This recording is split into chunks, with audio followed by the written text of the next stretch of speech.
ছাত্র সমাজকে বিভ্রান্ত করে কোটা সংস্কার আন্দোলনকে যারা এক দফাতে রূপান্তরিত করেছে তারা স্বাধীনতা ও দেশ বিরোধী বলে জানিয়েছেন আওয়ামী লীগ নেতারা। জানিয়ে দিব সর্বশেষ বাংলা সংবাদ, শুরুতেই শিরোনাম।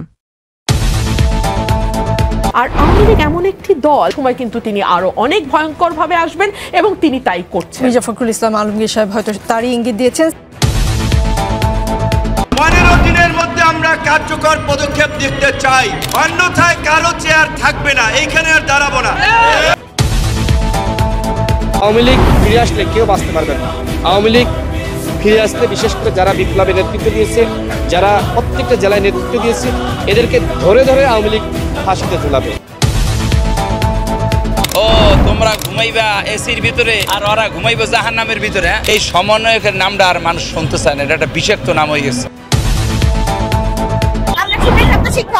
শিক্ষকের উপর কেন এই অত্যাচার, কেন এই হামলা? বৈধ প্রধানমন্ত্রী হাসিনা ওয়াজেদকে বীরের বেশে বাংলাদেশে ফেরানোর দায়িত্ব সমস্ত গণতান্ত্রিক দেশে।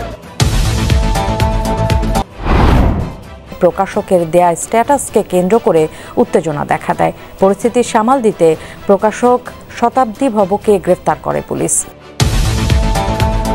আপনাদের কাছে কি মনে হয়, ডাস্টবিনে যে শেখ হাসিনার ছবি লাগাইছে, কিছু বইমেলা এবং ময়লা ফেলাইতেছে ডাস্টবিনে ওই যে শেখ হাসিনার ছবির উপরে, এই বিষয়টাকে আপনি কোন চোখে দেখছেন? এটা খারাপ। আওয়ামী লীগ ছাত্রলীগের নামে দেশে কেউ রাজনীতি করতে পারবে না বলে জানিয়েছেন তথ্য উপদেষ্টা।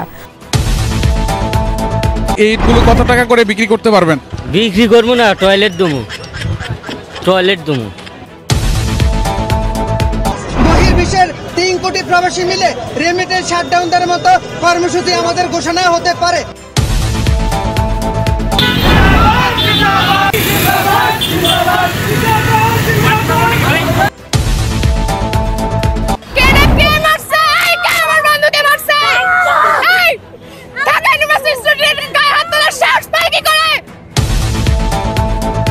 এখান থেকে অনেকজনে অনেক কিছু নিয়ে যেতেছে, লাখ লাখ টাকার জিনিস, মনে করেন অনেক অনেক দামি জিনিস আছে, এগুলো দেখতেছি আবার বিক্রি করতেছি আইসক্রিম।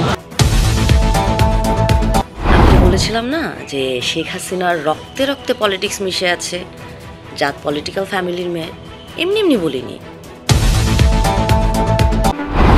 এই গোপালগঞ্জে আসা অনেক সহজ, কিন্তু যাওয়া এইটা আবার কঠিন হয়ে যায়। এতক্ষণ দেখলেন সংবাদ শিরোনাম, এখন থাকছে বিস্তারিত। এদিকে যত দেরি করে নির্বাচন দেওয়া হবে ঠিক ততটাই শক্তিশালী এবং খুব ভয়াবহভাবে ফিরবে ক্ষমতাচ্যুত শেখ হাসিনা বলে জানিয়েছেন ব্যারিস্টার রুমিন ফারহানা।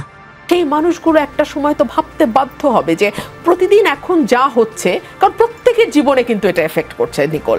এখন এই এফেক্টে সাধারণ মানুষ যদি বিরক্ত হয় এবং মনে করে ধুর হাসিনার সময় তো খুব একটা মানে এরকম অবস্থা হয় নাই, হ্যাঁ, তো তাহলে কি তাকে আপনি খুব বেশি দোষ দিতে পারেন? এবং এই যে উফ শব্দটা, এই উফ শব্দটার মাইলেজ কিন্তু আর কোনো দল পাবে না, এটা ডাইরেক্টলি আওয়ামী লীগের ঘরে যাবে।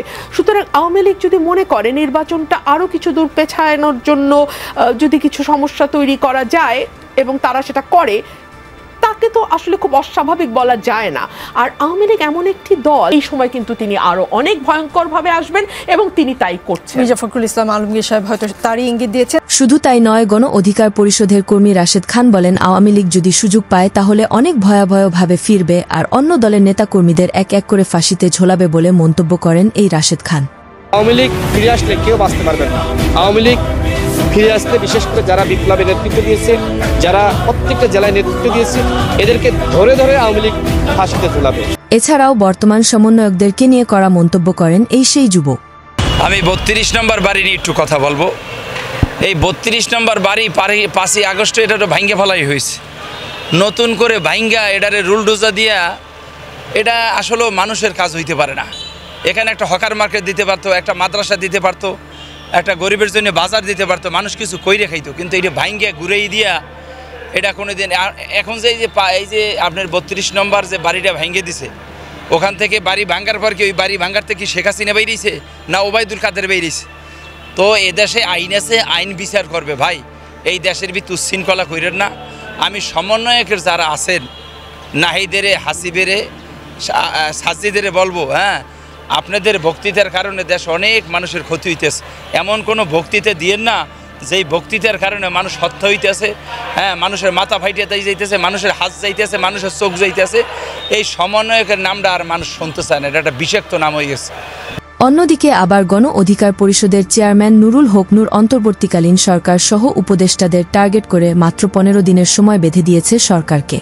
15 দিনের মধ্যে আমরা কার্যকর পদক্ষেপ দেখতে চাই, অন্যথায় কারো চেয়ার থাকবে না, এইখানে আর দাঁড়াবো না। আইন যদি আইনের গতিতে না চলে, জনগণ যদি প্রতিকার না পায়, তাহলে কিন্তু জনগণ আইন নিজের হাতে তুলে নেবে। এটা আসলে এই জাতির দুর্ভাগ্য, যারই চেয়ারে বসান, ক্ষমতায় বসান, জমিদার হয়ে যায়। ডক্টর মোহাম্মদ ইউনূসকে জেলে নেওয়া।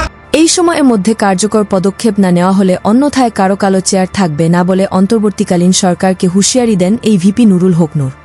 শুধু তাই নয়, ধানমন্ডি 32-এর বাড়ির ধ্বংসস্ত ইট কুড়িয়ে নিয়ে যাচ্ছে একজন রিকশা চালক। চলেন দেখে আসা যাক তিনি ইটগুলো কি করবেন নিয়ে গিয়ে। এই ইটগুলো কত টাকা করে বিক্রি করতে পারবেন? বিক্রি করবো না, টয়লেট দমু বাসায়। এটা স্বৈরাচারী ঘরের ইট তো এর লেগে ইতিহাস হিসেবে, স্মৃতি হিসেবে থেকে যাবি। 150 লাগুক 500 লাগুক মিস্ত্রির শুনমনি কতই লাগে, ওই আইডিয়া নমু যতগুলো লাগে। ঠিক একই সময়ে একজন আইসক্রিমওয়ালাকে প্রশ্ন করা হলে তিনি বলেন, যে এখান থেকে অনেকজনে অনেক কিছু নিয়ে যেতেছে, লাখ লাখ টাকার জিনিস, মনে করেন আইসক্রিম। আমার পক্ষে কি কেন আইসক্রিম বিক্রি করবে? এখানে তো অনেকে লাখ লাখ টাকার মাল। কি কেন? আমার মা বাবা তো এই শিক্ষা দেয় নাই ভাই, যে আমার হ্যাগর মতো চুরি করে খাইতে হইব। আমি সামান্য কর্ম করে খাই, এটাই তো অনেক কিছু। আল্লাহ যা করে ভালো লেগেই করে। এখন আমার কপালে আসলে ওইটা, আমি এটাই করতেছি। কিন্তু অনেকে যে এখানে লাখ লাখ টাকার মাল নিচ্ছে, তোমার কি মন চাচ্ছে না এগুলো নিতে মন চাইলে কি করার আছে ভাই? আমার তো মনে করেন আমার মা বাবা যদি এরকম শিক্ষা দিত হতো আমি অবশ্যই এটাই করতাম, কিন্তু কি আমার মা বাবা এরকম শিক্ষা দেয়নি, এই জন্য আমি এই রাস্তায় জিনিস। এদিকে আবার গোপালগঞ্জে জামাতের নেতাকর্মীদের মোটর শোভাযাত্রা চালিয়েছে গোপালগঞ্জে।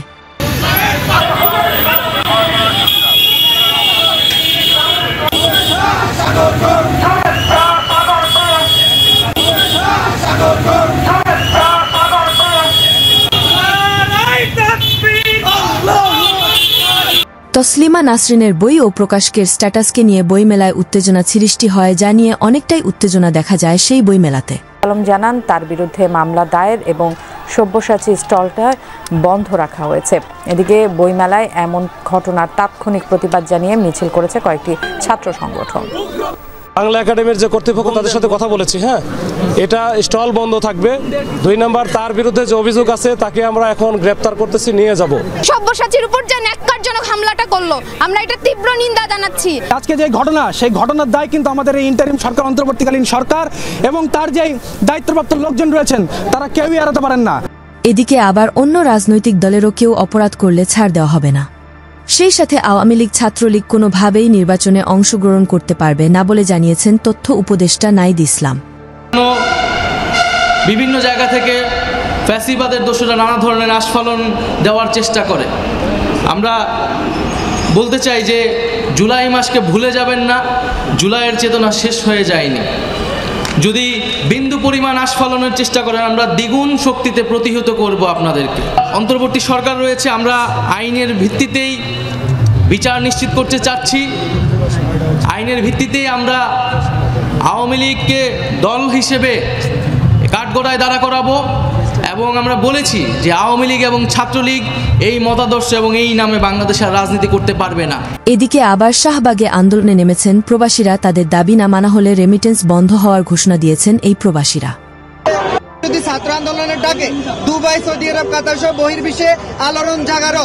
আমরা সেই প্রবাসী শ্রমিকরা দীর্ঘ 6 মাস থেকে উপদেষ্টা সরকার গঠনের পর থেকে আমরা স্বরাষ্ট্র, পররাষ্ট্র এবং কি প্রবাসী কল্যাণ মন্ত্রণালয়ের দায়িত্বে যিনি আছেন উপদেষ্টা আসিফ নজরুল স্যারের সাক্ষাতের জন্য আমরা ধারে ধারে গিয়ে 4 বারের মতো আমরা প্রতারিত হয়েছি। আসিফ নজরুল স্যার আমাদের সাথে বসবেন বলে একবারও আমাদের সাথে বসেননি। এর পরিপ্রেক্ষিতে আমরা বহির্বিশ্বের প্রবাসীরা মিলে এক হয়ে আজকে এই আন্দোলনের ডাক দিয়েছি। আন্দোলন থেকে আজকে আমরা যদি সরাসরি প্রধান উপদেষ্টার সাক্ষাৎ না পাই, তাহলে আমরা বহির্বিশ্বের 3 কোটি প্রবাসী মিলে রেমিটেন্স শাটডাউন দেওয়ার মতো কর্মসূচি আমাদের ঘোষণা হতে পারে। এছাড়াও ঢাকা শাহবাগে শিক্ষার্থীদের উপর টিয়ারশেল নিক্ষেপ করায় খেপেছেন একজন নারী শিক্ষক। এখানে টিয়ারশেল নিক্ষেপ করার কি আছে? আমরা জাতি গড়ার কারিগর, আমরা শিক্ষক, আমরা সুপ্রিমপ্রাপ্ত শিক্ষক। শিক্ষকের উপর কেন এই অত্যাচার, কেন এই হামলা? আমার আজকে চেহারার এই অবস্থা করেছে। যেহেতু চেহারার এই অবস্থা করেছে, জীবন দিয়ে দেব, জীবন দিয়ে দেব, এই জীবন রাখবো না। শুধু তাই নয়, শাহবাগে নারী শিক্ষার্থীর উপর পুলিশের হামলার অভিযোগ উঠে আসে।